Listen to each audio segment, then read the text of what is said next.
L'Église catholique fait mémoire de saint Constantin et sainte Hélène.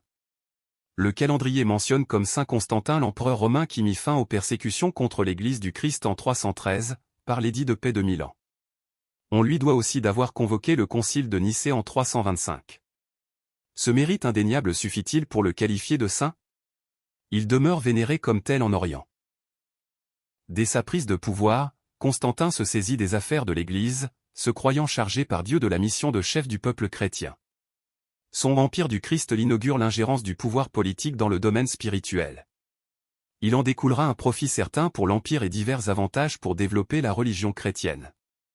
L'Église de Rome toutefois sera grevée par un lourd passif, l'élément le plus grave en sera la séparation des églises d'Orient et d'Occident. Hélène, mère de Constantin, mérite peut-être davantage ce titre de sainteté.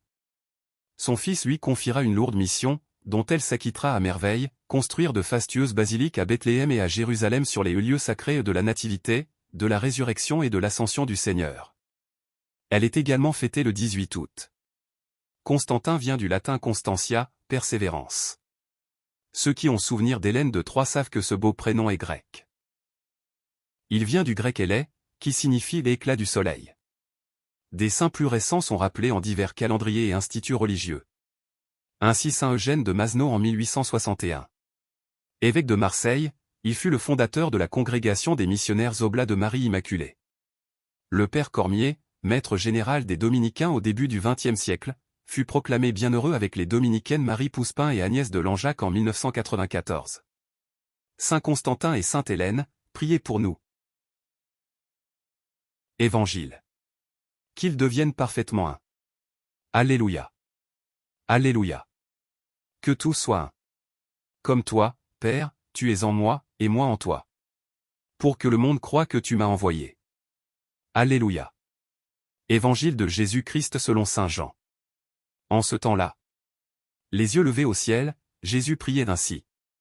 Père Saint, je ne prie pas seulement pour ceux qui sont là, mais encore pour ceux qui, grâce à leur parole, croiront en moi. Que tout soit un. Comme toi, Père, tu es en moi, et moi en toi. Qu'ils soient un en nous, eux aussi. Pour que le monde croie que tu m'as envoyé. Et moi, je leur ai donné la gloire que tu m'as donnée. Pour qu'ils soient un comme nous sommes un. Moi en eux, et toi en moi. Qu'ils deviennent ainsi parfaitement un. Afin que le monde sache que tu m'as envoyé. Et que tu les as aimés comme tu m'as aimé.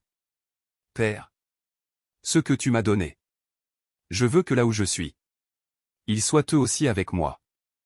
Et qu'ils contemplent ma gloire. Celle que tu m'as donnée. Parce que tu m'as aimé avant la fondation du monde. Père juste. Le monde ne t'a pas connu. Mais moi je t'ai connu. Et ceux-ci ont reconnu que tu m'as envoyé. Je leur ai fait connaître ton nom. Et je le ferai connaître. Pour que l'amour dont tu m'as aimé soit en eux.